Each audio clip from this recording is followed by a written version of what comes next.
It's Monday and it's March we've entered into. Welcome to yet another MNL on cricket.com. My name's Avnish. I did dressed in the yellow, not the Australian one, the Al Nasser one, but we have a man dressed in blue, and it sets up a beautiful semi-final clash in the Champions Trophy, which we'll talk about. Another man who's, of course, picked a t-shirt out of Virat Kohli's closet is Ajinkya Rahane. I think he wore that during Virat's stint in the RCB party some point in time. So Akshay, Nikhil, good to see you guys. And I've got a fancy prop which we'll use for, of course, the watch along too.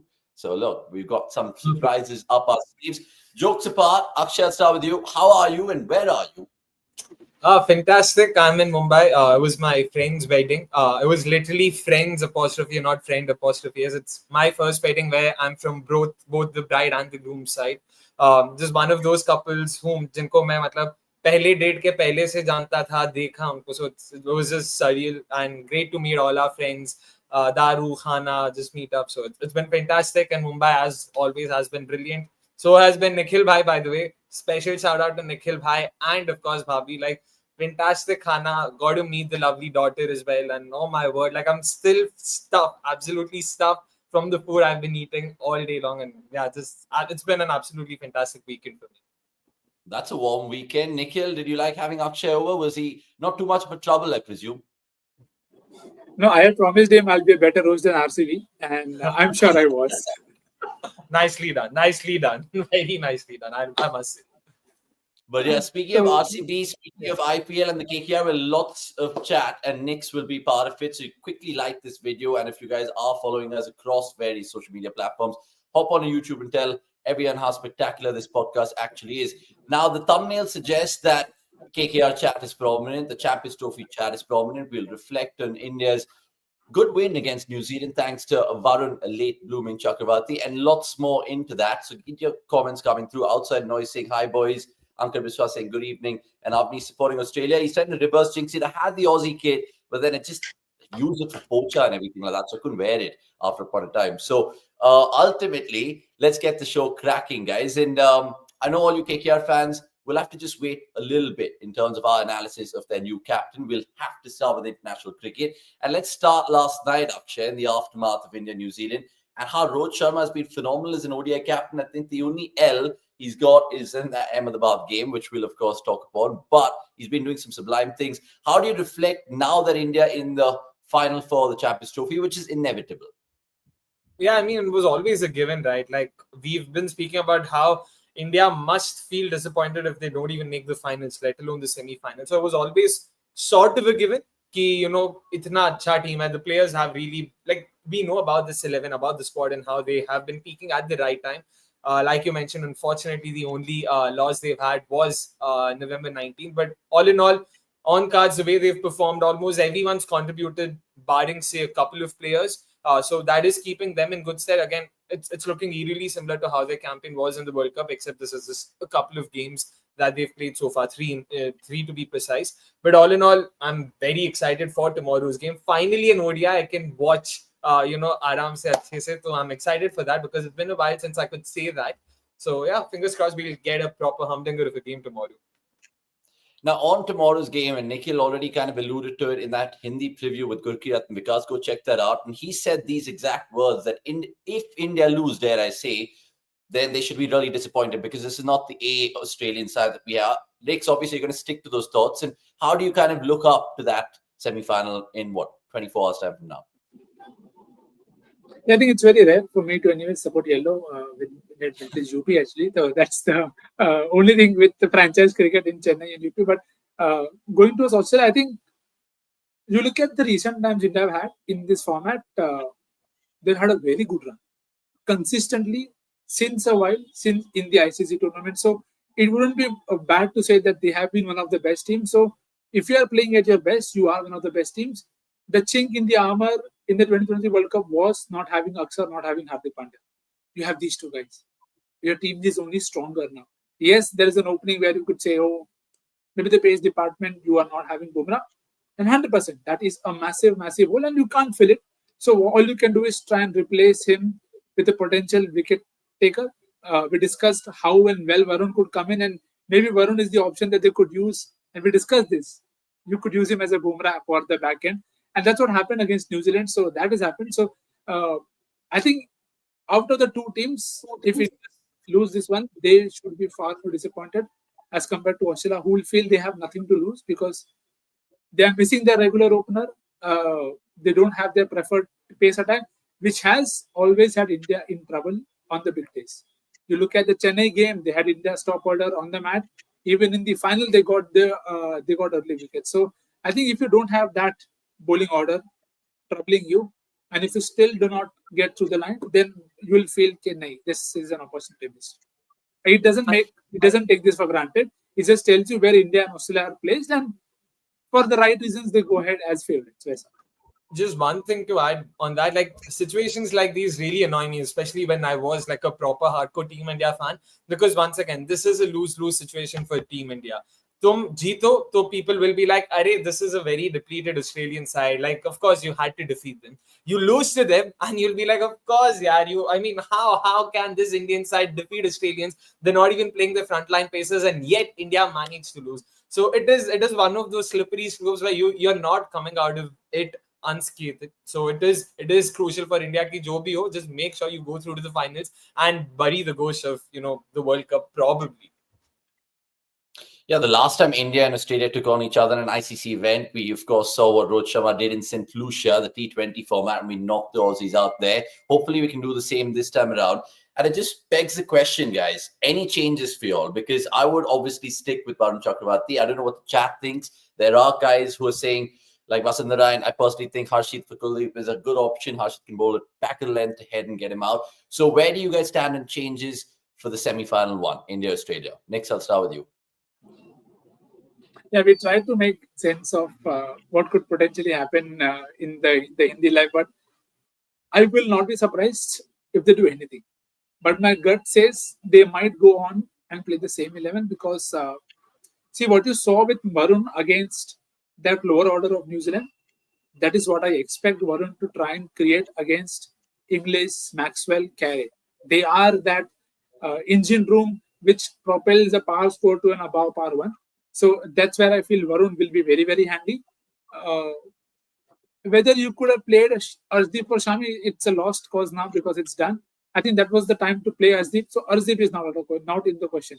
Do you get Harshit back? You want to, but it's only Kuldeep that you can replace. And maybe you can discuss about Kuldeep's form. You'd say maybe Kuldeep's rhythm hasn't been at best ever since he's come back from injury. So I think that is the only place where you would want to play along. But you just want to continue. And again, that was the risk when you played Varun. That if he came good, it was going to be very hard. And the surface is such that spinners will come into play. So maybe in the eye of wanting to rotate pacers, they found an option that they will be too tempting to not go ahead with. So I think if at all any change happens, it will be for Kuldeep. Otherwise, they could go with the same level. I think it's going to be the same 11 as well. I don't think India would normally make huge changes going into a knockout game, Akshay. And I feel with regards to the keeping conundrum, I think KL will stay and he'll keep the entirety of this competition. There's no point bringing Pant in just for the semi-final and the final. The question is Varun and whether he'll keep his place, should keep his place, right? 5 for 42. And like Nick said, spin is kind of happening in Dubai. It's conducive. 9 out of the 10 wickets to fall yesterday in the New Zealand innings was spin. So does Varun just keep his place purely in form and tough luck for Harshit Rana / Kuldeep to miss out? Yeah, I mean, you would want to, hold on to players who are in form because that's pretty much how I would also look at it, especially given the fact that they will be playing on the same surface. This is a chat I had with Nikhil as well because, again, I'll be honest, couldn't watch the game in real time, highlights to dekha, but there are a lot of nuances you end up missing out on. And Kuldeep, from what I understand, has been bowling a lot more slower than he was before his injury, which again does not bode well for him. We all remember why he went out of the team in the first place, lack of rhythm and all of that. If that seems to be the case again, and should Team India think the surface warrants another pacer, Kuldeep Yadav would, in all likelihood, be the one facing the axe. Also because Varun Chakaravarthy is not just a defensive option or not just an attacking option. He's a deadly combination of both. You can use him at the death as well. We saw how he was bowling yesterday. And make no mistake, the fact that he's begun to rely more on overspin compared to side spin means that he's taking the surface out of the equation. He's relying on his variations through the air. He's relying on his variations that that require him to be in rhythm. It's not a lot on the surface anymore. And given how Dubai is played and also that recent form, he would be, in that confidence. He'd be brimming with confidence, to say the least. So I would hope that he continues to retain a spot. Should Harshit Rana make it? Because I don't know what the strip is going to be tomorrow. So in case unko lagta hai pacer chahiye, Kuldeep Yadav and all likelihood should be the one facing the Yats. Okay, you mentioned Varun Chakaravarthy over there. Let's just talk about him, guys, because it's very rare that we see late bloomers in cricket. Varun's definitely one of them. And that fifer last time, what does it mean for his white ball career? Because you look at even him betting the ghost of Dubai all those years later in terms of a different format. He's done that exceptionally well. And like you said, Akshay, he has his mojo back, he has his mystery back, and he's been able to really get into the batters' minds, which I think is a testament to how far he's come. You look at the recent form, like you mentioned, it goes even beyond the T20 series, which he did well against England. In fact, I mean, for Tamil Nadu, we got a couple of fifers in the build-up to this Champions Trophy. So 4 fifers, if you include last night's as well, and that's phenomenal. Where does he kind of stand in terms of oldest debutants for India, and where have they gone on to achieve greatness in the twilight of their career? It's, I don't know, it pulls apart in different formats, but you look at some of the names there, and Varun Chakaravarthy is the second oldest debutant for India across formats. And who knows how India will use him in the build-up to the World Cup next year and maybe 2027, part of just their spinning artillery. And I don't know, that's a shout that I'll definitely have to check out. Now, Akshay mentioned that he can be used in different facets of the game, in different phases of the game. In fact, yesterday, Rohit brought him on first within the power play just to kind of tempt the batters more. The score was about 37 for 1, 9 overs in when Varun was throwing the ball, and he excelled really well. And I was just thinking whether he'll end up being an option in ODI cricket, where some of these kind of guys in the names in the years gone by have done pretty well. You're talking about your Mujib, Shakib, Mohammad Hafiz, this kind of ilk of a bowler where Varun could come in, probably bowl a couple of good overs in the power play. He's done that in T20s, but that's a different kettle of fish. Even in ODIs, I think he could roll down this line. I just wanted your thoughts on Varun and how late blooming is a thing in cricket. But next, how do India use him right now? Because that graphic shows his age. Obviously, it's not the better side of 30. Do you think we can use him well in the next 2-3 years and get the best out of him, especially with that World Cup and the ODI World Cup after that? Well, he could be your 25 Champions Trophy, 2060 T20 World Cup, and 27 ODI World Cup kind of X factor, so to speak. So, not a bad shot at all. What is just very interesting to see is what happens around it. Because, again, Varun coming good is good because you have people around him who have been able to do their job. Now, whether you speak about Akshar in the game against New Zealand, that he didn't allow anything to go away. And when you have bowlers like Varun, it is very important to have that pressure around them for them to really come good. And again, it goes back to the point about the game that you mentioned against Pakistan when things did not go his way because there was nobody around him to build that pressure. So I think that's where the challenge lied for Varun. And the usage, as you mentioned, power play and all of that, I think they'll all be in the case, and it's a good headache to have. I think he will be used as a strategic option at every point of time. He may not play every game, which is also something to be taken care of because he's just started ODIs, and we do not want to lose your T20. Again, priority has to be there that he's your primary T20 ace bowler. Would you want to lose your ace bowler to ODIs at this point of time? Maybe not. So I think post Champions Trophy is when to take the call and use him in that because India play a lot of ODIs after this. So it's very important for India to use him wisely, but keep him ready for every ICC tournament if they want to go down that route. So I don't mind it, but just be very careful with his fitness as well. He's had injuries issues. You don't want to lose him to injury, not at this stage of his career. Yeah, the way I look at it, he's a phenomenal weapon to have in terms of India's bowling arsenal. It's about how you sharpen him from time to time before every tournament. And he too doesn't want to show all his tricks up to the Indian batters in the nets as well. So imagine how Australia will probably find it difficult to read him. You've seen the impact of someone like Ajanta Mendes, who had such heavy impact in his early stage of the career. I hope even Varun just does even half of that. Just to close out this chat, we'll take some of the comments as well. Varun Chakaravarthy, right now, where do you rank him, Akshay, in terms of Indian spinners? Early days for him, but in terms of mystery and in the IPL and the current climate, do you think he's in that top 3 around with Kuldeep and so on and so forth? mystery is probably just one part of it, and I think we're overly simplifying it by calling it mystery. I don't think it's the mystery fact. It's the fact that he's managed to keep himself relevant, to evolve, to understand, to adapt.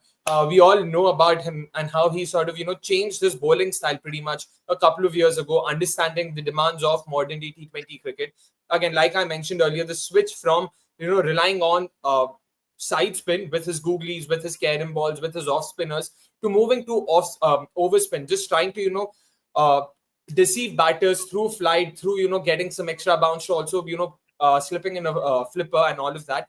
That's what's really impressed me, because these are the kind of nitty gritties we often that often escapes the naked eye. It's only when you hear experts talk, it's only when you watch it on repeated replays, you understand, okay, this is what was happening, this is why batters were deceived.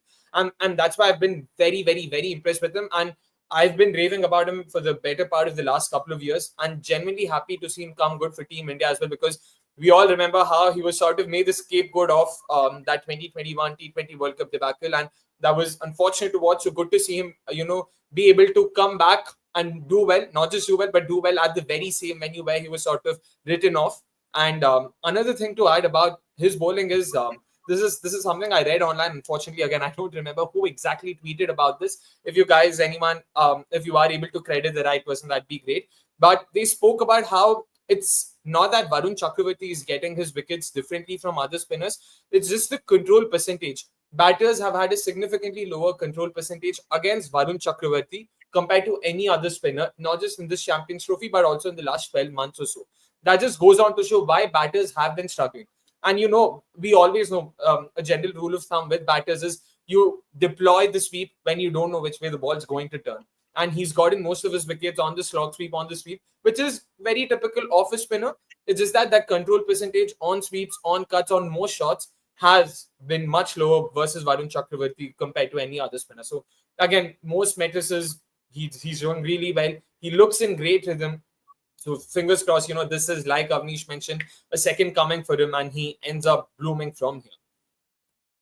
Yeah, I mean, Varun Chakaravarthy 5 for 42 yesterday, which is pretty much identical to Matt Henry. And that's first time it's ever happened in an ICC event that you've got two sides with sharing identical figures. And again, goes into some other record books of the Champions Trophy history in terms of being the third spinner in the competition's history to take a fifer, the other two being Afridi and Jadeja, I think it was. So, look, props to our stats team for dishing that out. Much more on the cricket.com website for that. Enough of Varun Chakaravarthy and India right now. We'll turn our attentions to some of the comments going through. Lots of random ones. People are watching the WPL game. There's no watch along today, but Mooney 50, thank you for that update. Pavan Suresh saying 97 for 1 is Gujarat Giants in 11.3 overs.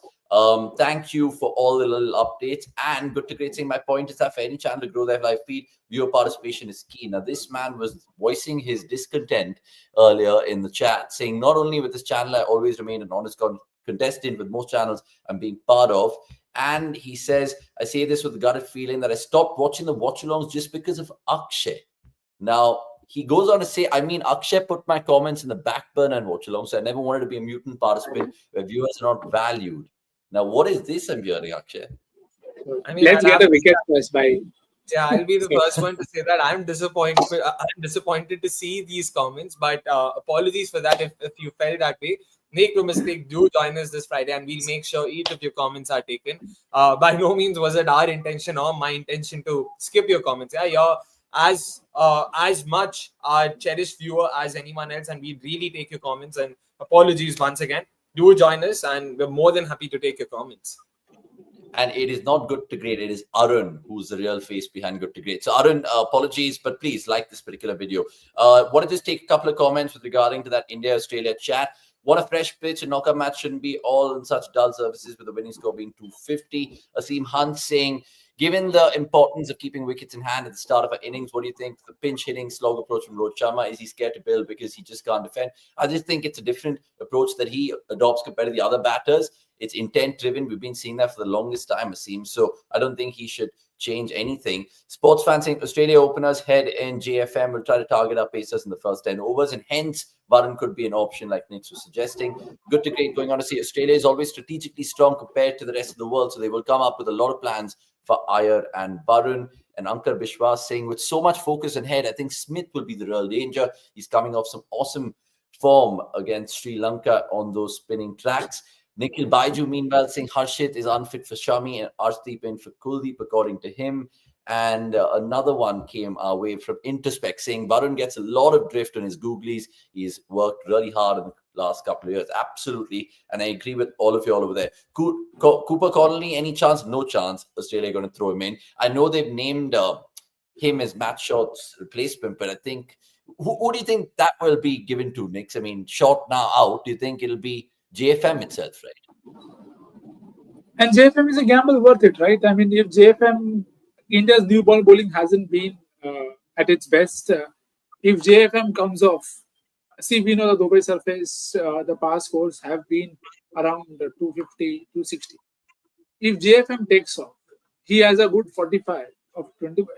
It's the exact same role Rohit is trying to do.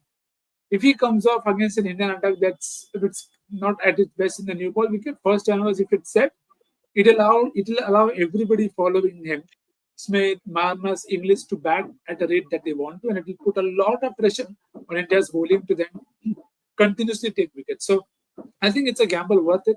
JFM especially. Cooper Connolly, he'll get his time. I think he'll get a lot of time with Australia, but it is any which way harsh that you're going to play your first game, and very important game at a venue where you're not played so far. So, and again, they are coming on the back of 1.5 ODI. They played one game against England and then half of it against Afghanistan. So, too tricky to then pull it off. So, I think JFM, Jai Mata. Let's see what India serve with.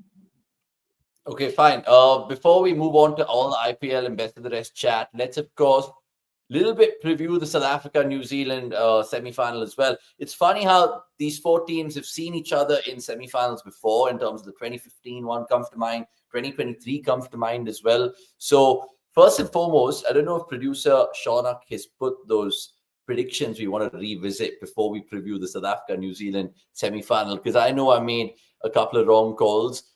Nix, I think, has got a few right. So we'll revisit those predictions right now, because ultimately we did this in episode 67. I think it was two things ago before the Champions Trophy started. We just want to show you how it's all turned out. Now, obviously, as you can see, I'm still maybe in contention for most runs, and so is Nikhil and Akshay. I'm definitely not in contention for most wickets, because Arshdeep, he just feels like, I don't know, a guest at Gurkirat's wedding not getting enough food. I think that's how I would describe him. My semi-finalist picks were horrendous. I went for Rizzi. Obviously, his team didn't go through, and I went for England because I just thought they would surprise a few. And Akshay's got it wrong as well, with Pakistan and Afghanistan not making it, and the others is there to see. Next, the only thing which you might have effed up here is Kuldeep Yadav, but I don't blame you. So how do you guys reflect on your Champions Trophy predictions, lads? Next, I'll start with you. I think Kuldeep can still do it. 2 games. If he can take a good 4-5 in each of them, I have no problems there. Well set up as well.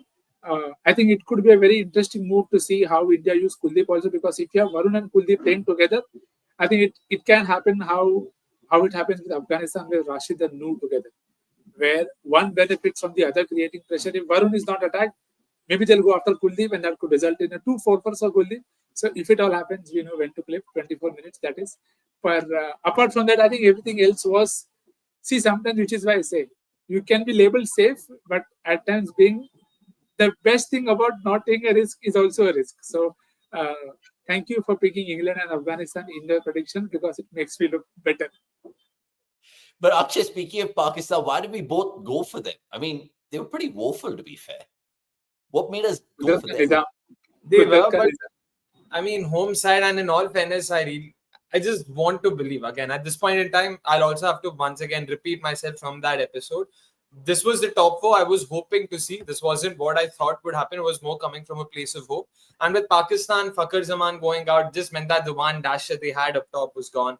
And again, I'm not saying he would have single-handedly made a difference, but that New Zealand game, and they really bottled it up. So वो पहले game हारने के बाद तो फिर the India game was always going to be very difficult. Yeah, just on the basis of skill. So yeah, I mean, yeah, expectedly, I guess, in some sense, but I did think that the home side would be able to do much better than what they did. Yeah, unfortunately, we got our semi-final predictions wrong. Knicks didn't, but we've all said India is a winner. So let's see if it turns out to be that way. And it just makes us preview this clash a little bit right now, South Africa, New Zealand, because who's going to be Grant Elliott in the day? Who's going to be Dale Steyn? Who's going to be the crying A.B. de Villiers? Are they going to be 2015 semi-final flashbacks? And it's at the Gaddafi Lahore. South Africa traveled to Dubai. Now they've gone back. They have a training pitch or training day tomorrow, rather, at the stadium. So, Akshay, you can take first ball in this preview. South Africa, New Zealand, bro. One word and why. Oh man, this one's going to be very tricky. I want to say South Africa, the way they've begun right now in the tournament, and this ODI side, the whole transition that they're sort of making. This isn't even their full strength side. There's still a couple of missing pieces over here. Once they also are, at full tilt. I really think this is a side that will give other teams a run for their money. And in some sense, I actually am going against Arun over here, but again, not by force or something. This is just my opinion, Arun. But I do think South Africa start favorites for me. They've done really well. They've looked really good in each of their two games, of course, one game being washed out. And I'm excited to see how they perform against this Kiwi side. Both sides have been riddled by injuries, so it's sort of going to be tricky. But yeah, fingers crossed the Proteas go through. Next, did they play each other in this tri-series? Pakistan, South Africa, New Zealand. So New Zealand, South Africa would have played each other. But that was, I think, a slightly different South Africa. Nonetheless, looking at both these teams and how they've entered the semi-final, for you, who starts favorites on Wednesday? You asked Grant Elliott and all of that, right? So I'll give you Klassen to Bracewell over Longman, and that's how it will end. Because I think New Zealand will opt to chase. New Zealand may want to chase, but if they don't, and if South Africa end up chasing, that's how I envisage it happening. I think New Zealand are very well placed. I just feel if I compare the two batting sides, all South Africa need to do is ensure they don't lose new ball wickets. I think that is something that is very, very massive with New Zealand, that if you do not give wickets to Matt Henry very early, it can, again, the decks are going to be better to bat on. And South Africa have that depth. So hopefully, firstly, everybody's fit and fine, because last game, there was injury in that, illness in that camp, which is why Temba also missed that game. I think we need Temba. You need Temba Juju on the very big day. So hopefully he comes back. And if that happens, I think if South Africa don't lose more than one in the first 10, I think they will be really well set up in that game. They may want to bat first, which is fine. But even if they chase, don't lose new ball wickets, and South Africa should be good. Because New Zealand rely a lot on being defensively good after taking wickets. But if you don't give them new ball wickets, then Santner and everybody can be, nudged around, and South Africa can get a good score. And Rabada will also be very hungry. So, yeah, South Africa all the way. Okay, I'm going to disagree with the panel here. I think I'm going to back New Zealand with regards to common trumps against South Africa. I know South Africa have been doing excellent things in terms of the ICC events of late. T20 final done, but not across the line. WTC final done, but you're not yet played. This one, again, I think New Zealand, they might have something in them on the day. There might be some superhero effort which will put them out. And it'll probably be an easier final. Who do you face, Nix? Who do you want to face in the final? I forget facing. My only thought is New Zealand have done enough for this season. They've beaten India 3-0. Thank you so much. You won a T20 World Cup. Thank you so much. Please now rest. Come back maybe next year if you want to. As for India, I think it is better that India face Australia. Even in hindsight, that their bogey team, bogey team for India has been Australia. And if South Africa comes to the final, I'm okay. Mainly it's a win-win. So I don't care that way. So I want South Africa also from that lens. But again, New Zealand have what it takes. As you said, they have people who are in form. Rachin has been scoring runs. And Young has found a way to step up. He did not do much in the tri-series, but had a great knock in the first game of the Champions Trophy. So hopefully a very good game. I think New Zealand, South Africa over the years in ICC tournaments, it's had a good spark, whether it is 11 or 15. Hopefully this is where we get a good cracker of the game. Akshay, who do you want to see in the final really quickly? India taking on New Zealand or South Africa? India, South Africa hopefully will be able to, avenge the T20 World Cup final loss. Not that it's much of a, revenge, but sure, let's just go with that narrative for now. So you're saying India not going to win the tournament? Yeah, why not? If it's going to be the Proteas winning, then sure. Yeah. Exactly. If not India, then South Africa. Simpler, Okay. easier way to go. Let us know in the comments below as well, lads. We'll leave that there and let's move on to other things. But look, all you guys are keying in your comments. Keep them coming through. South Africa versus Australia. Rain was planted by the ICC so that they face each other in the final. Ankit Biswas things. India taking on South Africa. Introspect saying India's beaten Australia 4 times in ICC knockouts. Man of the match and those Tendulkar, then Yuvraj. 3 times to shine. And lots more comments coming through, which is absolutely brilliant. Final, according to Good to Great, is India-South Africa. India winning a thrilling final and fittingly going on to say that. Right, super. All the Champions Trophy stuff digested in about half an hour or so. And right now we can tuck into some IPL main course because it's 8:30, it's dinner time, and more importantly, it's best of the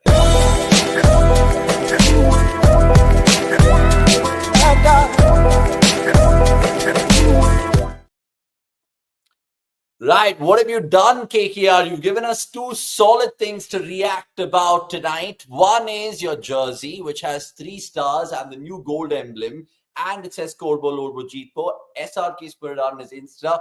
Everything is apparently happening with KKR. But more importantly, the newsiest news of this week, Ajinkya Rahane made captain for KKR. That's the question we're asking you tonight in the MNL. Is he the right fit? Is he the right choice to lead the Knights to defend their title in 2025? Akshay, I'll start with you here. When you heard the news, you saw the notification in cricket.com, what did you feel? Were you like, yeah, I guess it or were you like, good one? In all fairness, it was Nikhil Bhai who actually read the notification and then told me ki, Jinx has been made KKR captain. And yeah, it was pretty much what Avnish just, illustrated so elaborately ki haan bhai, exactly वैसे बोला कि क्या कर रहे भाई. And again, I refuse to believe that KKR walked into that, auction room in Saudi Arabia thinking, हाँ भाई, Ajinkya Rahane को हम captain बनाएंगे. That wasn't the case. And if that wasn't the case, who was their first choice skipper even? Because it's not like they went for too many captaincy choices. And I was genuinely surprised with the call. Not least because they spent so much money on Venkatesh Iyer, who also seems to be someone they have been grooming to be a part of that leadership group and whatnot. But yeah, Rahane just, I don't know. Again, I might be proven wrong here. I'm happy to be proven wrong there. But I just don't think he's someone who can be a part of, an IPL starting 11 and also feature in his side's 14 games. So that really sort of, it's a very mixed bag of a feeling right now, but I'm still leaning towards more ne than ye. When was the IPL auction? November 24th, November 25th. Okay, and then the SNAT final happened on December 15th, which Rahane captained, won for Mumbai, had an excellent tournament with the bat in hand, showing why he's probably still IPL material. Rewinding the clock to IPL 2023, he had that sublime season with CSK. So do you think Venki Mysore has looked at the SMAT Rahane in terms of leadership, in terms of batting abilities, and said, forget about Venki Iyer, we'll make the 23.75 crore guy our vice captain. We need Jinx because Jinx has all the experience in the world. Do you think those are the exact reasons why, Nikhil, that KKR picked Rahane as their new captain? I'm sure form has definitely played a part because without that, again, tougher to then name a captain who has been a confidence player. So to me, as I said to Akshay as well in person, that not a bad shout. I always expect either of him or Venki to be doing that. And see, with Ajinkya, you always get this vibe about a captain that India never had enough time or didn't get enough of for India as well. Because, you talk about Dharamshala Test and you talk about Australia and what he did, always come across as a good tactician of sorts. So, and also the thing that we discussed is, I don't think this KKR unit is the one that is very captain driven.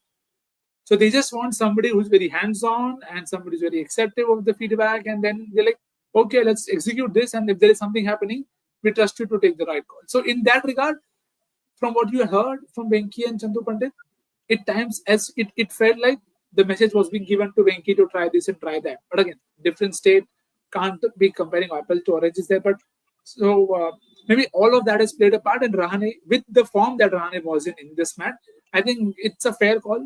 If they want to give him that confidence also, that don't worry about your spot and all of that. You have been scoring runs. You are the top scorer. So go ahead, play with the freedom, and we trust you to do well. And again, that core is there. I don't think even in the review that we had of the squad, I have personally said that I think it's there. Yes, they don't have Nitish Rana from last year and Shreyas Iyer, but they can make up for it by using Rinku Russell more with the bat. So let's see. I think Rahane, to me, I don't think it's a bad choice. Let's see how it goes. Yeah, I think you importantly said something. Last year when we saw Gautam Gambhir and Shreyas Iyer kind of take that whole team together, it was a template set, roles were defined, and Shreyas was almost kind of being the puppet on the field to just execute everything to the T, and he did that. So they're going to miss Shreyas in that regard. But getting Ajinkya Rahane on board, that's the question that we're asking tonight. And I just want to get a couple of comments read out before I go back to Akshay.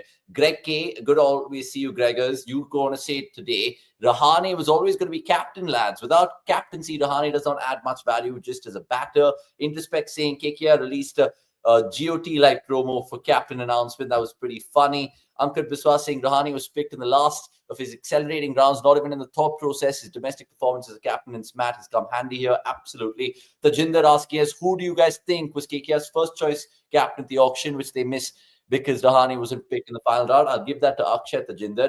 And Ankar Biswas has more to say, saying, I think with the 23.5 crore Venki Iyer is already under pressure. With captaincy, pressure will increase more on him. I think KKR are smart here. And it makes you think, Ankar, because Venki Iyer and Chandu Pandit have that MP connection. So all IPL fans were probably speculating with the price tag of Venki Iyer to be that captain. Asim Hans asking, is KKR going backwards by picking Ajinkya as captain? Does it even fit the team? Now they'll be forced to pick him. Is Smath the standard to judge? Also, Venkatesh, vice captain, forced to do price tag. Again, pertinent questions. Tajinder asking the same thing that we wanted to ask Akshay. So, Akshay, how do you see it in terms of them trying to cover it? And I'll just give you more context because this is exactly what Venki Mysore said, right? He said the word experience. He said, obviously, Venkatesh Iyer has been spoken to, and he will also bring some leaderships and qualities with it. But do you believe this? Do you think it's a PR gimmick? Do you think Rahane was always their number one choice? I mean, Ankar Biswas, Ankar himself is a KKR fan, and he put it very clearly that, he was bought in some of the later rounds of the auction. That clearly shows, agar aapko captain chahiye tha, it's hard to believe कि they were willing to take that punt कि हाँ हम छोड़ेंगे end तक ताकि कोई और ना ले, हम अपने कप्तान को end में लेंगे. They did go for Shreyas Iyer briefly, so I'll give that to them. But yeah, it's still sort of is very, very, very bizarre that they went so hard for Venkatesh Iyer, and despite that, they've chosen to make someone like an Ajinkya Rahane the captain. And my concern is not with the fact that they've made him captain. It is with the fact that now that you've made someone like a Rahane captain, it means he will start for you game in, game out. And I don't think that's how I would want to, construct my squad in 2025. I don't think this version of Ajinkya Rahane is there, given his form. Again, last IPL, 2023 was fantastic for CSK. Like, it was great to see him do what he did. But last season, an average of 20, a strike rate of 123. He's had only one good season in the last 5 years, which was the 2023 one with CSK. And yeah, it's just so bizarre to see. Tell me this. You look at the KKR squad, it's similar to RCB when Patidar was announced for RCB as captain. We never thought he would probably be getting the job. There are not that many captaincy options in the KKR squad right now. Yes, you have your Russell and your Narayan and your Rinku and your Dickok and your Spencer Johnson, but none of them are captain material. So is Ajinkya Rahane the actual captain in that dressing room? By the looks of it, yes, because again, we need to understand that last year a lot of the tactical calls were taken by Gautam Gambhir. We know the kind of player the kind of coach he is. He's someone who tends to sort of extend his presence. He is someone who likes to ensure all the calls. He is in control of all the calls being taken, and he's also someone who is tactically a lot more evolved. So I can understand where he's coming from. I don't know if the same can be said about someone like a Chandu Pandit. We've all heard a lot of stories about Chandrakant Pandit and the way he coaches at the domestic level. And the less said, the better about that. Given that the owners will be on someone like an Ajinkya Rahane. And again, knowing how Ajinkya Rahane has performed as a batter in the last 4-5 years. And it's not like he's been the greatest of skippers even for RR in the IPL. We've seen him captain there. Not sure if you can call him very good. And again, this is something Nikhil and I have spoken about in the last, or whenever Rajat Patidar was made captain, we were clear that yaar, captaincy ke मामले में ना, there's not a lot of value that's being added by players, which is why I couldn't care less अब किसको captain बना रहे थे. But अगर आपने अजिंक्य रहाणे को captain बना लिया है, like I said, it means he's going to start for you. Now, I don't know how their top four is going to look like. I don't even remember how, if I had him in my starting 11, I'd be very surprised if I did, because there's Ankush Raghuvanshi. You've got someone like, Quinton de Kock up top, who I'm guessing will start over Gurbaz. Now, we don't know Sunil Narayan is going to open with him. And if that's not going to be the case, then who starts? So it is all very much a mess right now. So let me just probably have a look at my first 11 for them. It's right in front of my eyes. I can just probably have it out. Where is it? Yeah, there you go. I had Sunil Narayan, Quinton de Kock, Ankush Raghuvanshi, Venkatesh Iyer, Rinku Singh, Andre Russell, Ramandeep Singh, Anukul Roy, Harshit Rana, Spencer Johnson, Varun Chakaravarthy, Varun Chakaravarthy. So there's no Rahane, which means so now how would you force with Rahane? How would you force with Rahane now? So Anukul Roy is the only player who can be, chucked out, and Ajinkya Rahane has to come in, which also leaves them short on bowling, because as I look at it, they only have 6 bowling options in this 11. You can't leave Ramandeep, you can't leave Rinku, you can't leave Venki, you can't leave Ankush. So again, I really think someone like Rahane now being force fitted as into the 11 because of him being the captain could probably, create a lot more other problems that we can't foresee. The thing with Rahane, you mentioned his captaincy stint in Rajasthan Royals. He captained 24 games for them, winning 9, losing 15. He also captained RPSG in the one-off game, I think 2017, when he took over from Smith. So this will be actually his 3rd franchise. And to give you more facts and figures, KKR bought Rahane for the base price of 1.5 crores compared to the vice captain of 23.75. I don't know whether there's been a price difference between captains and vice captains of that much ilk in IPL history before, but it is what it is. Samvit VK asking Knicks, but if Venki was not the captain and Rahane was picked, then Raghuvanshi will be on the bench? Fair call to think that way, but I didn't see Narayan opening. I think it was just a Gambhir thing. So to me, it was either going to be Ajinkya opening or Angrish, one of these two opening with Quinton de Kock, and then you can follow it up with Venki, Rinku, Russell, Ramandeep, and then you use the extra option of spin, batting or bowling as per your requirement. So of course, it does he play over Ankush Raghuvanshi? Maybe yes, maybe not, but again, it is something now that with the 12 thing being there about that you can use 12 players in terms of impact, sir, I think they can manage this better in terms of the all-rounder also or the specialist. So I'm sure this is a thought-out decision. In terms of the first option, I think it was always going to be Venki if they did not get somebody like Rahane. But again, see, a lot of things in IPL, it just tells you that how we can sit here and make theories, but what they are thinking, we would have no clue, because had Rahane not scored in this match, we would all have been wondering why is Rahane in the squad, how does he add value? But he's top scored, he's had runs, he's played at a very good strike rate, and he's had knocks in the semi-finals and stuff. So there is merit there. So I'm very much looking forward to how they play him and how they construct the squad, because it is possible that Raghuvanshi could be on bench, but it is possible maybe somebody else goes on the bench. Who knows? Yeah, I think Nikhil has summed it up in terms of what we've spoken about the last 7.5 minutes about Rahane. KKR and Venki Mysore have literally got seduced, if I can use that word, about the smack Rahane. The batter Rahane, the captain Rahane from Mumbai in that tournament 4-5 months ago is why Rahane is probably much the KKR captain right now. We'll show you some of the other graphics that we have prepared in terms of this story. But Aseem Hans, meanwhile, saying, boys, was Venki Iyer picked by KKR in the auction because KKR feared backlash that they don't have value, their own players, especially with Shreyas leaving, and by picking him with such a price, captain became forced? I think you saw the other teams also in the mix going for Venki Iyer and that kind of player, because he's a top order, destructive player who can bowl and give you just so much. And we've seen how he's been doing reasonably well in the IPL. So I think they were always going to get that kind of some money, even though I disagreed with the boys at the time. Introspect saying T20 cricket has become like football. Management and analysts have a lot of say than captain these days, unless you are Tala. I agree with you. Tajinder asks, will we see a mid-season captaincy change this season for any team? Any predictions? We'll answer that in the 12th man section. PBKS will be the team to beat this season, according to Introspect, randomly. Such a poor catching in the WPL shit, saying Ankar Viswas. Again, sidetracking from the conversation, but we're taking comments nonetheless. And Rudra, welcome to the chat. The team to beat this time is Gujarat Titans, according to him. Right, just coming back to the Rahane story. And KKR, look, have had amazing captains over the years. So let's just quickly look at that list in terms of the years and their leaders. So Ganguly was their first one for 3 years. Even in that black Nokia jersey, he was there. Then McCullum, of course, did captain them in that one gig, I think, in South Africa. Gambhir is the captain, which will forever be remembered by KKR fans. 2011 to 2017 over there. There have been captains along the way in terms of Callis doing the odd job once in a while. Dinesh Karthik was a huge part of the franchise for 3 years from 2018 to 2020. Then you had the Morgan era where they made the final and lost to CSK. Then Shreyas Iyer took over and Nitish Rana has also captained them. So they've had good amount of names.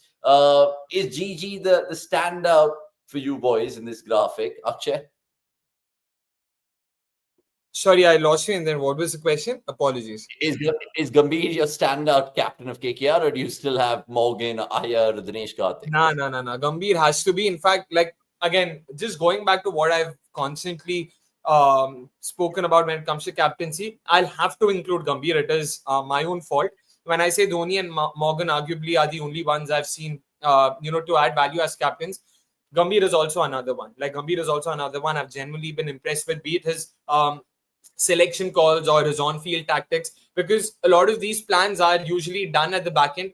It's all about when you're forced to react to something that's happening on the field, and that's where I think Gambhir's also done a fantastic job with the kind of resources he's had. So Gambhir is another name I'll include, and yeah, he's genuine. He's been a really good captain, and yeah, happy to sort of wipe the egg off my face when it comes to that. Okay, super. A little bit more on Rahane because we'll show you some of his numbers as a captain. I read it out earlier, but as captain in T20s, you look at even as a batter captain in the shortest format, 51 innings, over 1,200 runs, an average of 25.95, striking at 122.86. So not really dazzling numbers by any stretch of the imagination. And then his captaincy record looks something to this in terms of his RR days. So again, literally, we can go back to that same thing in terms of saying, Venki Mysore and the KKR management have seen Rahane, the smart leader, the batter, and have gone for that. Let's see if it pays dividends in the time to come. Final thoughts on Rahane. We'll just take some of the comments. Can we say Rahane for Venki is an MS for Ritu? Bold call, to be honest. This is what a true MSD hater would say. That's all I'd say. That's why I want to give it Knicks. But yeah, I mean, again, tongue in cheek. Ankar Biswas also saying, I think Rahane is a brilliant captain. Under him, we won the second BGT. He seems to go unnoticed often. Yeah, but it's a different format, mate. You can't just keep holding on to that one down under series win and just keep captaining everywhere.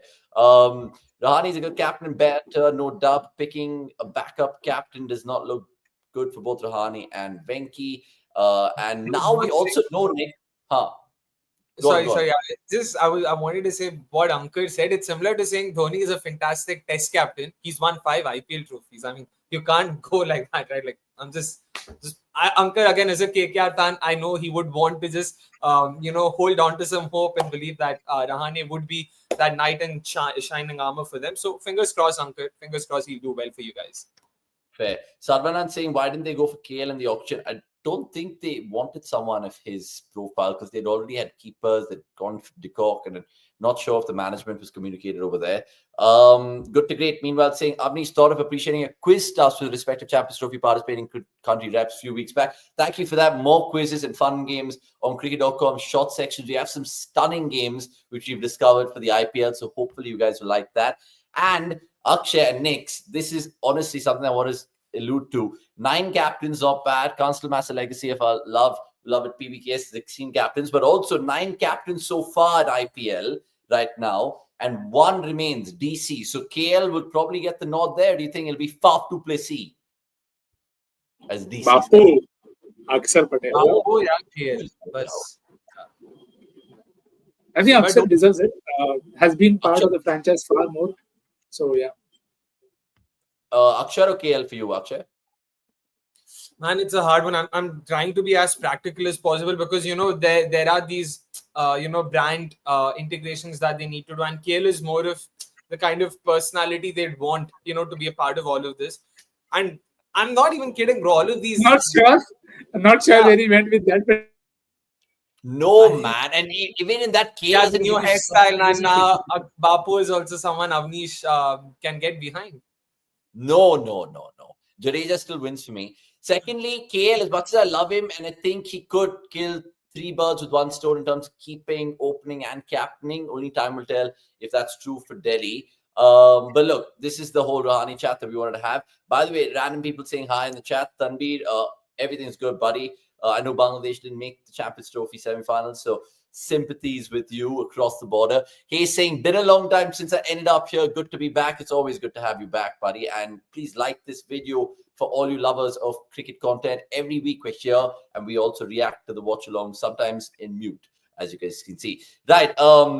Let's move on and talk about my favorite franchise next, which is, of course, the RCB, where honestly, the girls had such a woeful run at home. We did watch-alongs. We tried to make sense of it, but losing 4 games in the same stadium in front of your home fans, what's the point, Akshay? What's the point?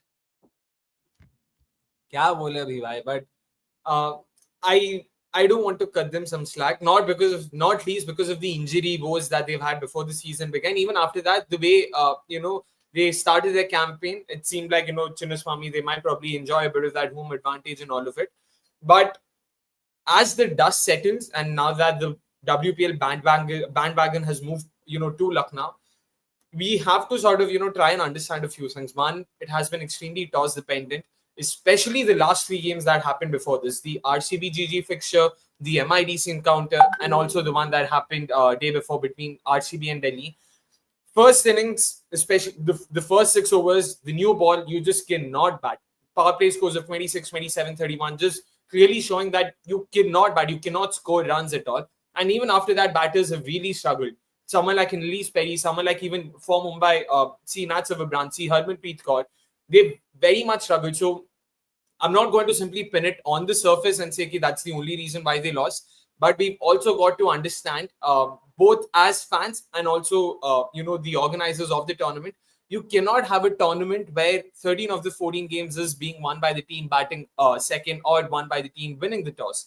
It just does not bode. I mean, it's not really becoming of such a professional tournament. That's something we don't want to see. You don't want the result of the game to be determined so early on in the game. नहीं तो फायदा क्या हुआ फिर देखने का? And apart from that, of course, some of it has been their own undoing. The first couple of losses that they had versus Mumbai Indians, versus UP Warriors, clutch moments. It'll take them some time, of course. It's not like Smriti is the most experienced skippers.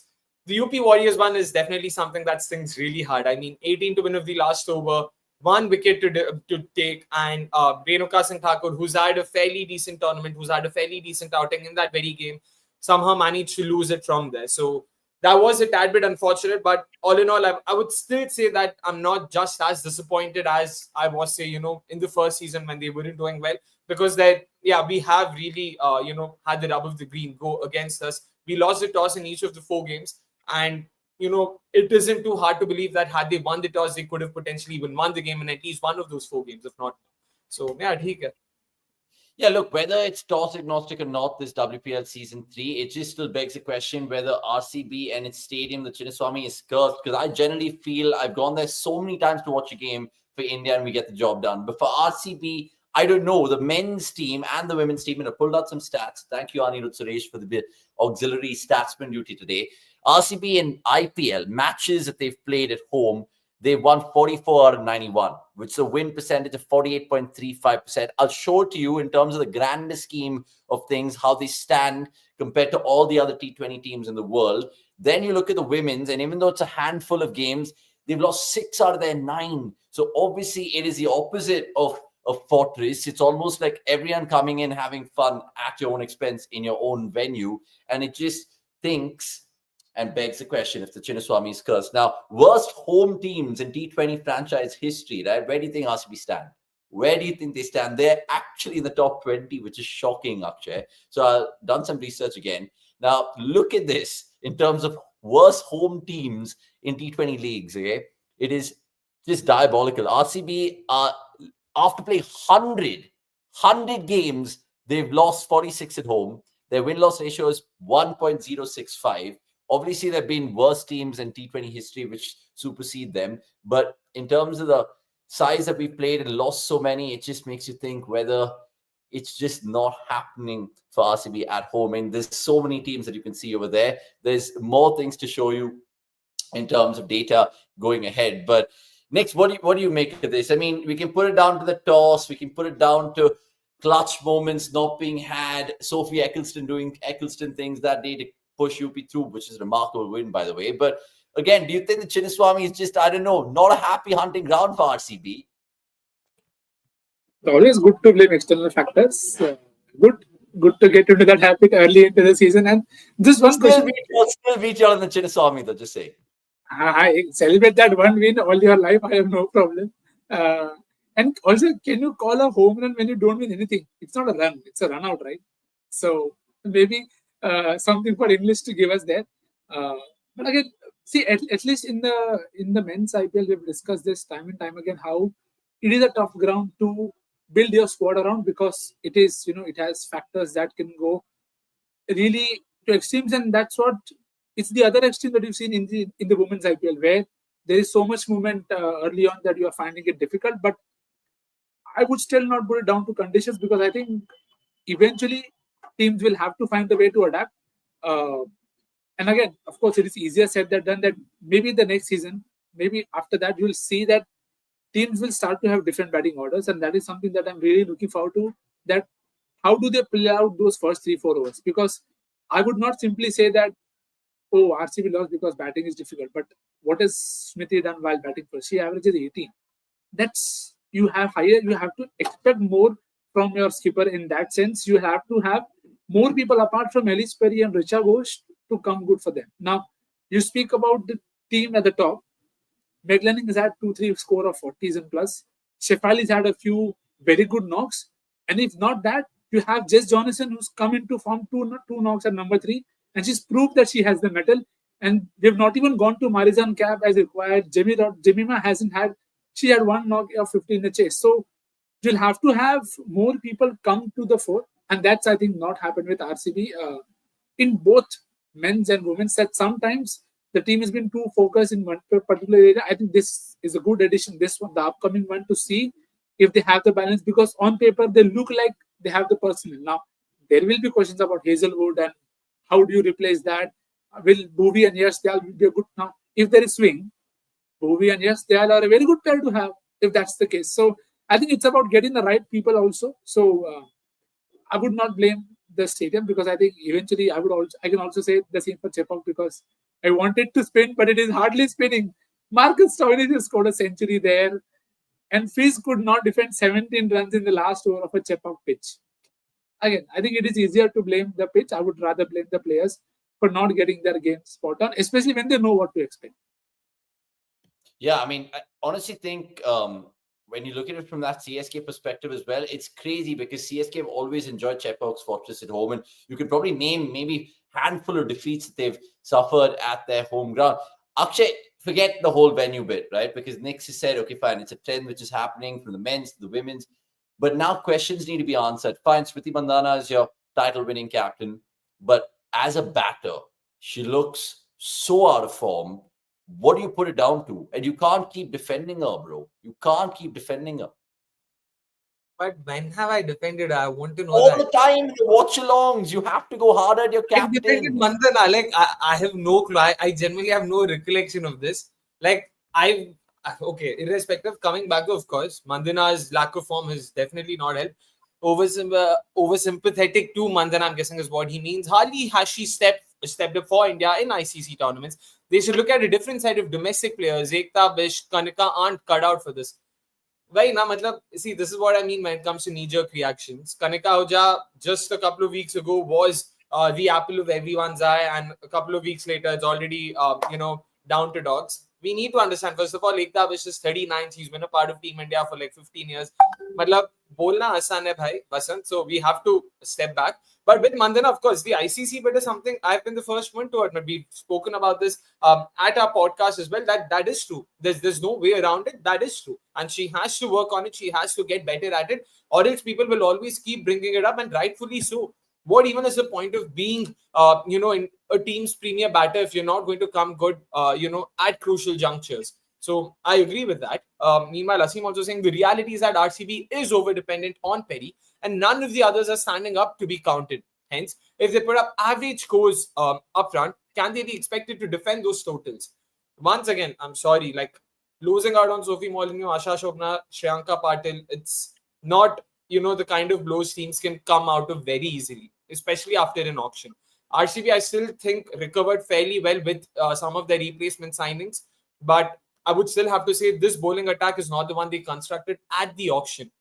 Sneerana has overperformed, and I did not see that coming. That was definitely not on my bingo card.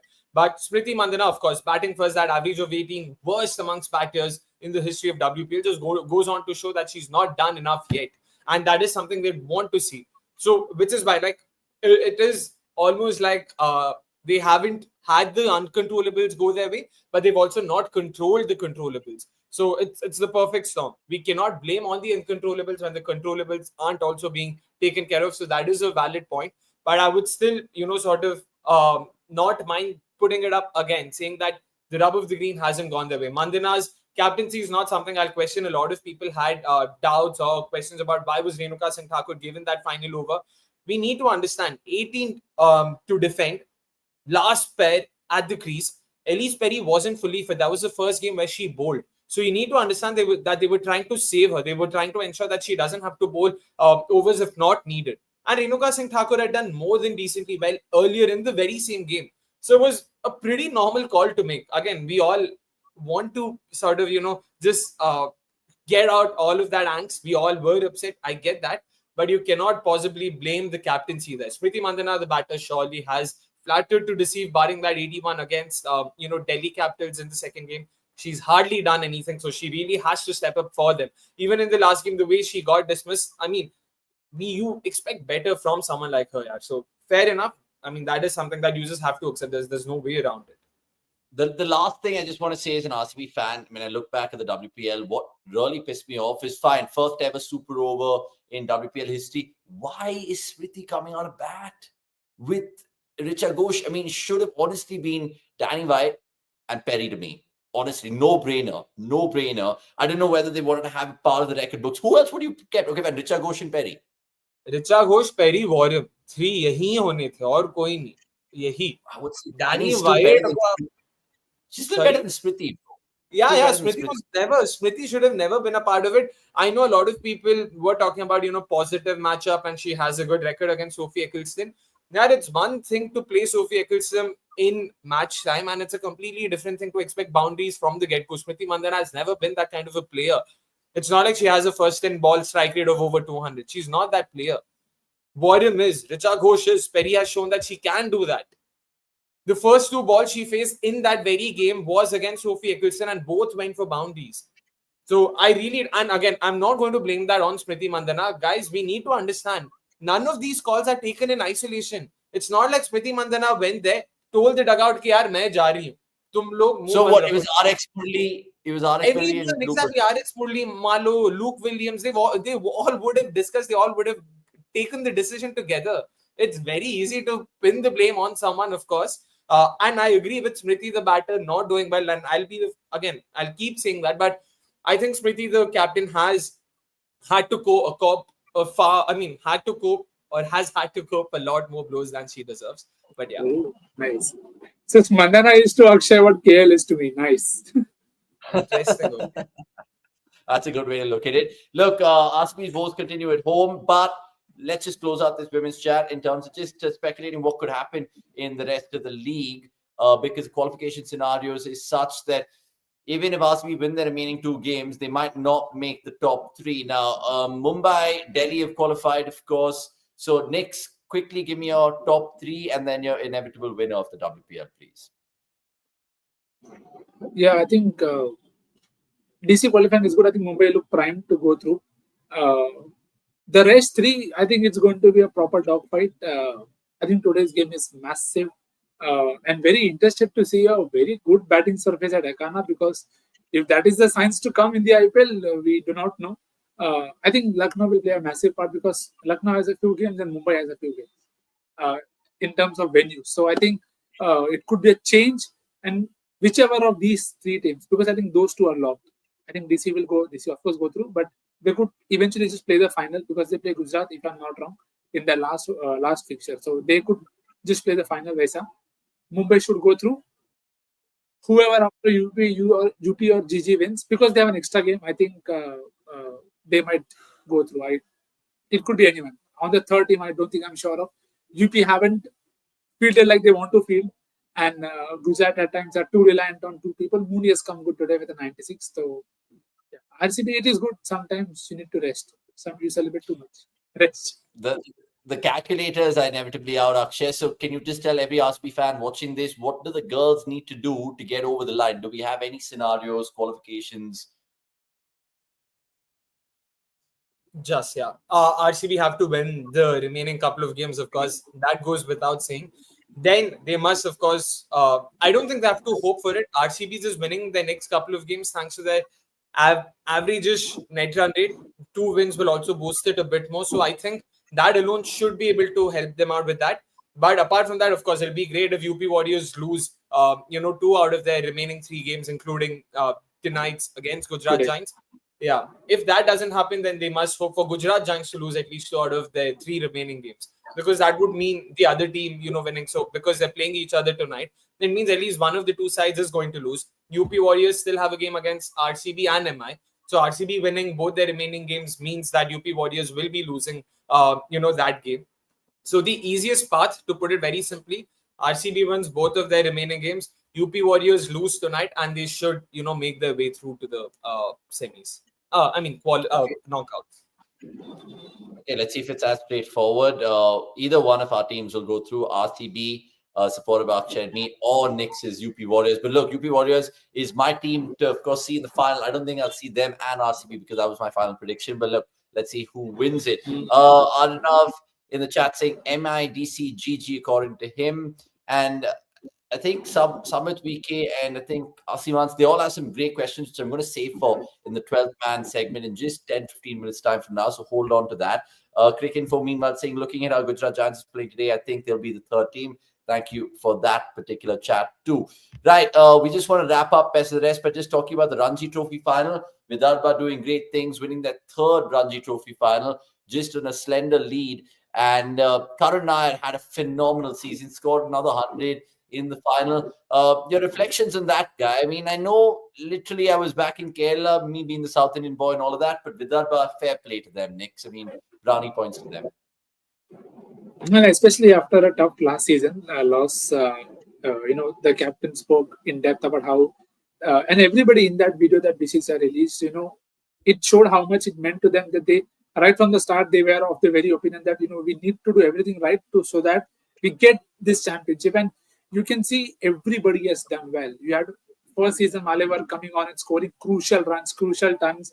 Yes, Rathod, if I'm not wrong, has 5 centuries in this edition. So, and Harsh Dubey, what a season, man. I mean, to have records like that.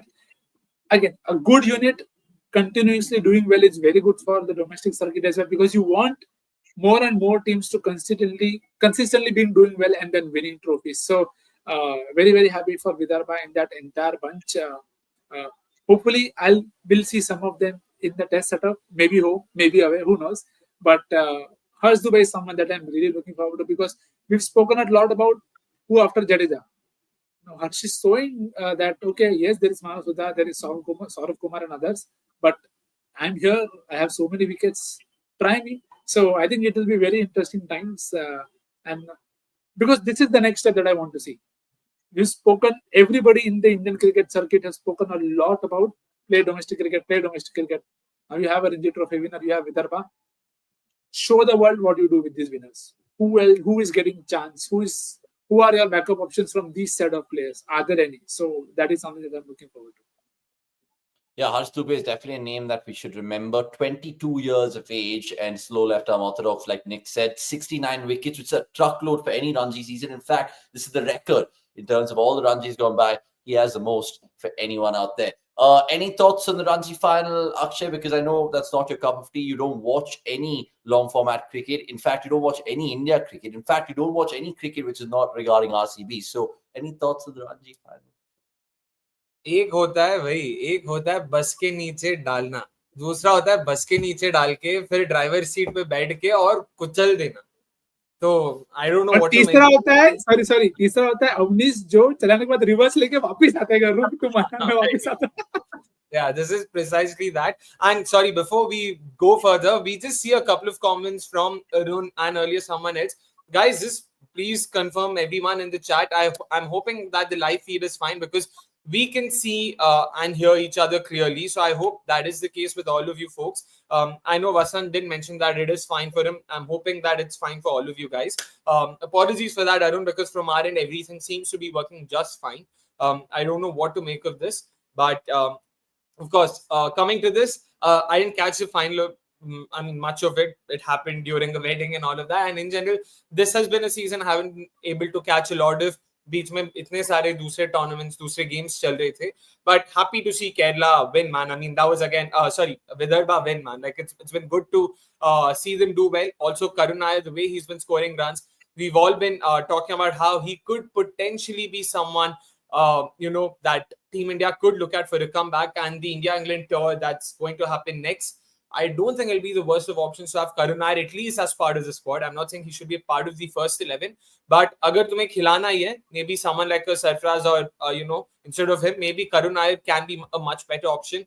Make no mistake, it was also fantastic for the Northerns last year at county cricket. Season, I mean, Division 2 hai, wo sab hai. I know you can give you reasons, but even then, he's the only one who's played a bit more of county cricket compared to the rest of the batters. So I'm hoping that, he does get his due. And like Avnish mentioned earlier up top, he could be one of those late bloomers that we haven't seen yet. Yeah, I mean, it's a good point that you make there. And obviously, Arnav Singh also's question's been there for a while, where it is something that we all ask ourselves, why keep looking at the Ranji if the selectors are not considering performances from there? But hopefully, with about 6 months till India's home test season, they get good enough reports sent to them to see who the next Jadeja is, who the next Ashwin is, and so on and so forth. Sports fans saying Karun Nair should get his due back and get selected for the test team. I agree with you. And Apna cricket team saying anybody looking for fantasy cricket analytics platforms, check us out, guys. I mean, we have the Bob of fantasy cricket sitting next to me right now, Nikhil Popat. So any of your fantasy expertise, Nikhil is your man. And of course, Crick Crazy Nicks on Twitter is your space for that. Crick Info saying it's fine, guys. Whoever's complaining has internet issues in their own household. And I think that's one way to look at it. Now, the other way to, of course, go about business on the MNL is quickly like this video, because now 200 of y'all are watching, and I know you guys enjoy this podcast throughout the week, so it makes a huge difference if you could just press the like button, and then we can move on with Akshay's quiz, who apparently no one won last night. But before we get to his quiz, which is a really, really good IPL trivia question tonight, it is what to watch this week. And some humdingers, South Africa, New Zealand, we previewed for you all. UP Warriors versus Emma is a critical clash in terms of the WPL. That's on Thursday. But don't forget, tomorrow, India, Australia, which is a brilliant one. There is New Zealand, Sri Lanka, the women's ODI. That first one starts there. But then Sunday is a Champions Trophy. And Monday as well, there's some WPL action where we'll be back in terms of next week's MNL. Right. Time to, of course, move nicely to the trivia part of MNL. And that is Akshay's. How's that?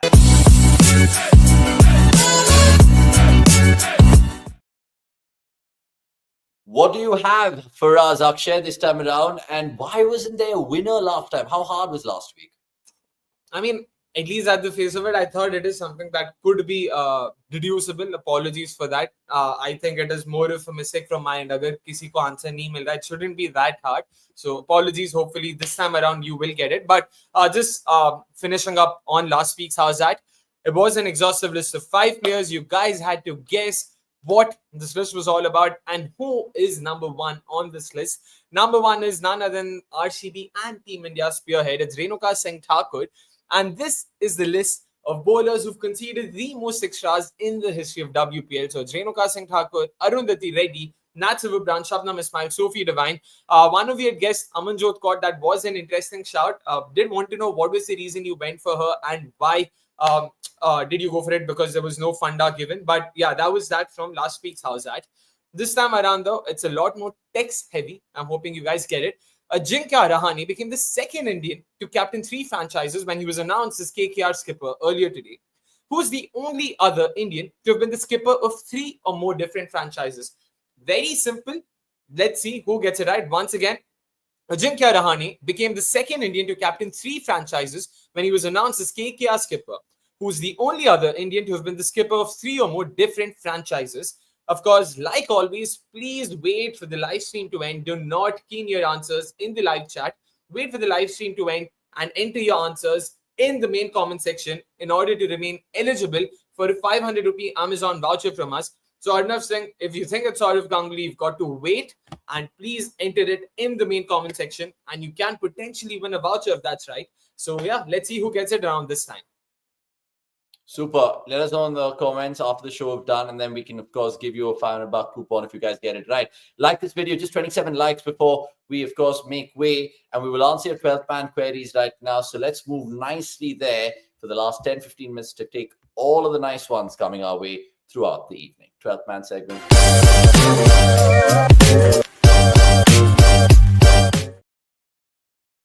Right. I'll start with the recency bias and some recency in the chat, because Suneet Yadav has this one for us saying, can someone please explain to me why India's management thinks KL Rahul is weak against spin? He was the one who scored 70 at a 100 strike rate in an ODI against Bangladesh when Shakib took a fifer and India scored 180. Now, he's given us a good example just to say that he's a great great player against spin. But where do we stand in this? Santa got him out yesterday.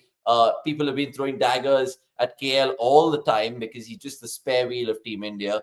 Nix, I'll let you have this one because I know how much you like KL. I like KL. Akshay likes KL. But can we defend him here? This is the only format where he doesn't need defending. ODIs, that is. So, again, I don't think the team management looks at him as someone who's weak against spin, because overall, if you look at his record, he has good average, 54, strike rate around 88, which is not bad.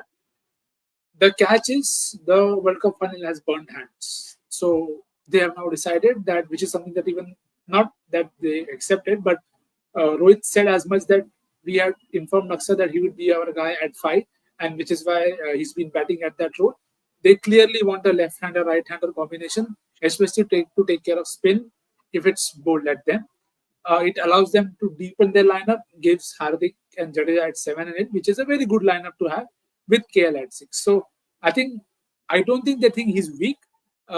They just want a left-hander in. And again, it is something everybody's had a rant on.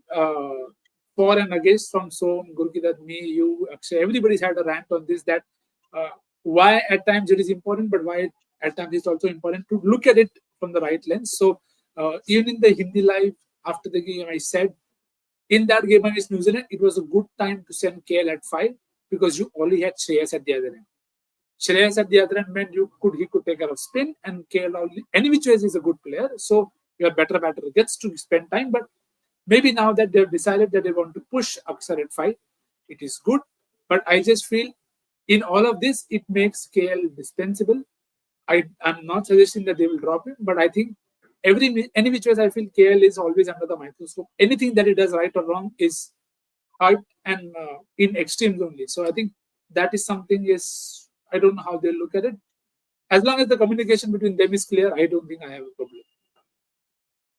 Yeah, I just look at Akshar being a utility cricketer right now in terms of being the left-handed batter, and hence they just want to break that right-hand monotony. And KL is the one to take the final seat, the back seat, which is not fair. And I generally think he is sometimes being misused at 6, but that's for another day. Let me give a different one to Akshay and the 12th man. Keep your comments coming through. Keep your likes coming through. Just 27 of them. We'll answer any of your questions right now in the next 10 minutes. Akshay, Tushar Singh has one for you this evening. Now, I'm guessing he's watching the UP versus GG game going on right now. By the way, if you guys need any sort of updates from that game, UP are chasing a massive 187. So let's see how that goes through. So he asks Akshay, why on earth?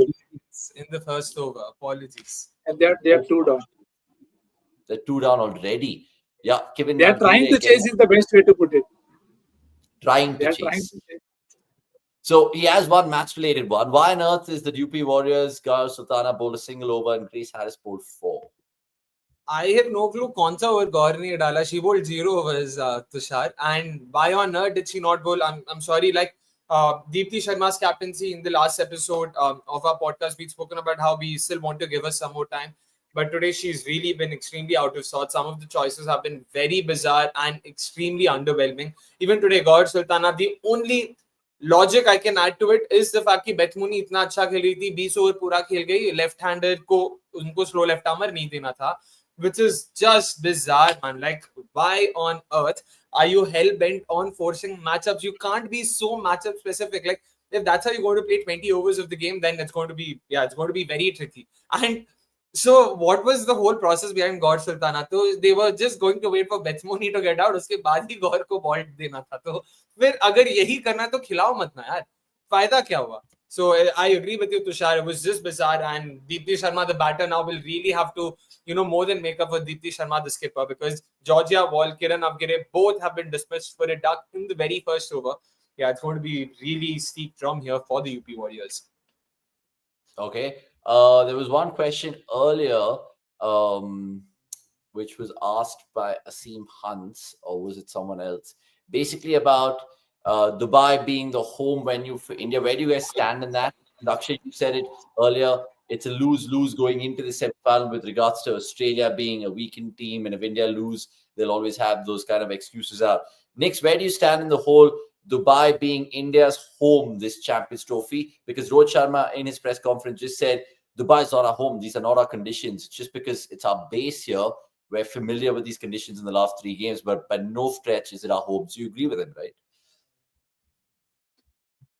And it has to be looked out in a very straightforward way, that what were the options once you knew that they were not going to play anywhere else. It was always going to be one venue. It always meant that this is how it is going to be panned out. And if you don't want it, let's have a discussion on it in a separate manner, that whether you want to have a championship without India or not, whatever. I'm okay to all ideas. I would not say that it is not an advantage, because you know what the conditions are. You don't have to travel. You don't have to worry about changing nature of those decks. So that is something that you know. But as Akshay said, all of this can also be of no use if you end up losing, because everybody will come out with a dagger that you are playing at home, one place, no travel, one hotel. Still, you could not win against an Australian side that does not even have their one opener, that premier left-arm pacer. So that is something I think the team will have to live with it. I don't think they have much option. They would have preferred Lahore kind of decks, good batting decks, more freedom for their batters. This again, so it's like a double-edged sword, right? You can say that, okay, because they knew that they will be Dubai, it will be, and we spoke about this after the ILT20, the decks will be tired. This is how it will play. But it also meant the other teams also knew, right? Pakistan knew that they would play one game here. You still did not pick a legit spinner extra in your squad. So again, I think to each his own, and India will have to find their answers in the next 2 games. Okay. Cricket Info, meanwhile, saying, come on, guys, is it home away from home? Definitely, because imagine if we travel to Pakistan, hypothetically, there would be 0 fans in stadium cheering India. I get that, but it's a safety factor, so they were never going to go in the first place. Vikramaditya saying, what's up, guys? Congratulations, Akshay, by the way. I don't know why he's congratulating him. Swarnil Roy has a really funny one, but we'll take that in just a bit. And there was one earlier for Akshay from Asim Hans. Was it Asim Hans or was it...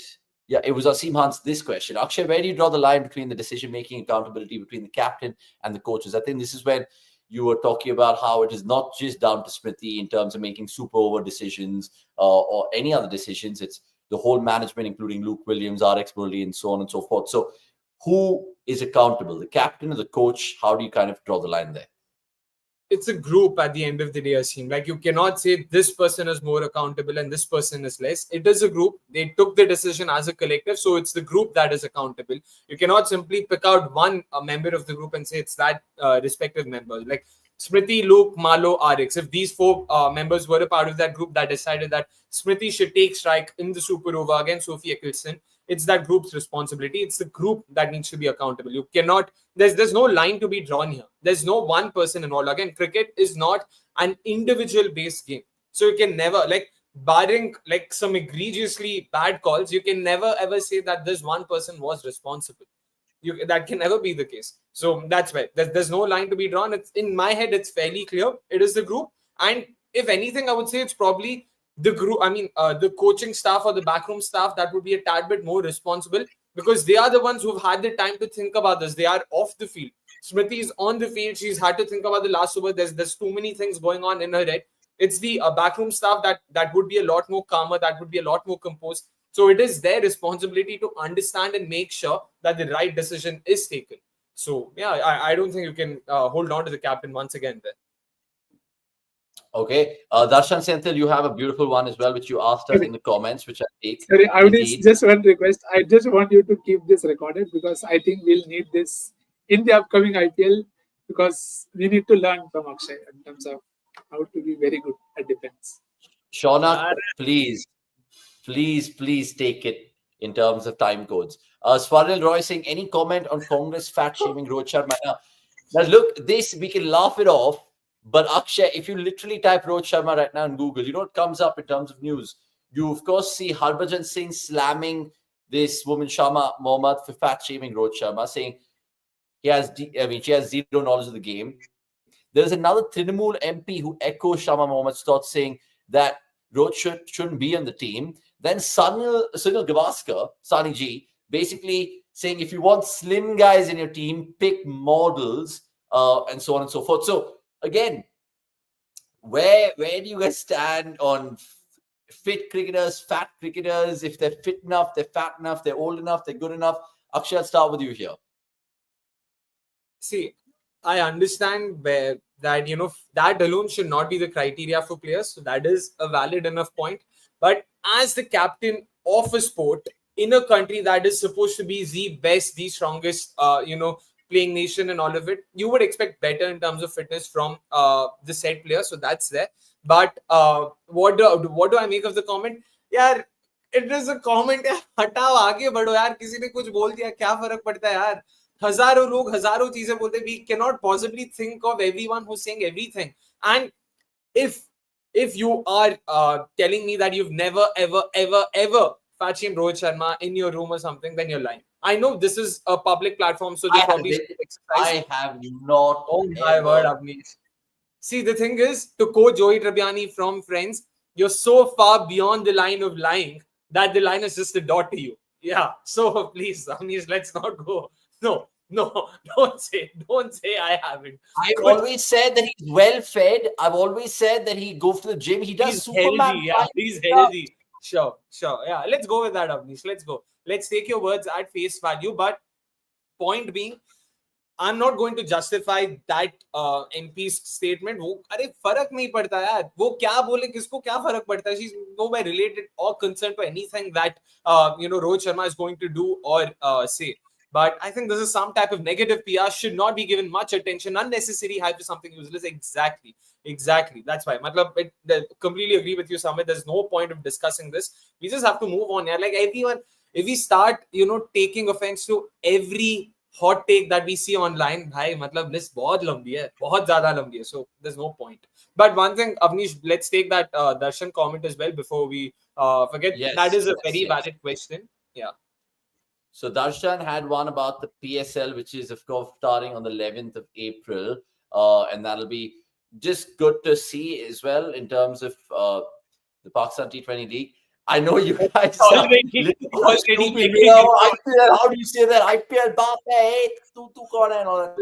love it, Avnish. No, I love the fact that you're already sort of prepping the audience, nicely done. I have to. So Darshan had this for us in the comments this time around, and of course, MNL. Thank you, Darshan. Hope you're having a great time and a week. Now, he says, I don't know if you guys have answered this already, but are players who've signed for the PSL eligible as IPL replacements? I would think no, but not seen it confirmed. Akshay, Nix, can you answer that? I'll start off first on this. As things stand, they are. Like, there's no clause as such that they're not eligible. For eligibility, the only thing that is looked at is were they a part of the initial auction list. That's all that matters. And unka base price. If their base price is below the said player or the injured player that they're looking to replace, they are eligible, Darshan. So each of these players who've been drafted in by PSL franchises are available, which is sad for PSL. But again, no leagues have these exclusivity agreement or something like that. So anyone can go anywhere, and we've seen it time and again, players getting injured or moving from one tournament midway to another tournament. So now the same thing is plausible here as well. So each of these players are eligible, and you shouldn't be rather surprised if you see one of them actually making their way into the IPL this time around. Okay, interesting. Look, we've just gone over time, and we want to try to keep our lives to a nice 1.5 hours, 1 hour limit. So we're going to do that consciously going forward. Thank you so much, Nikhil and Akshay, joining us from the same city, but we'll all probably be in the same city in the IPL, which is going to start this month. Can't wait. It's March. It's Monday, guys. So just 2 reasons to like this podcast, and it's episode 69. Don't get naughty. Be, of course, active on cricket.com in terms of all the news, noise with the Champions Trophy semi-finals and the IPL news as well. Next, thank you, and I'll see you soon. Your blue should come handy tomorrow. My yellow will go to the bin with regards to India, Australia. All the updates on MNL and the social media surrounding it. Go follow us and like this video as well. Lots of short content. Check it out. Akshay, I'll see you soon. Next, you too. Have a great dinner, guys, and have a fantastic week. See you, lads. And I'm getting this prop to the watch along soon, so join us on Friday as well. Brilliant. Cheers. End screen.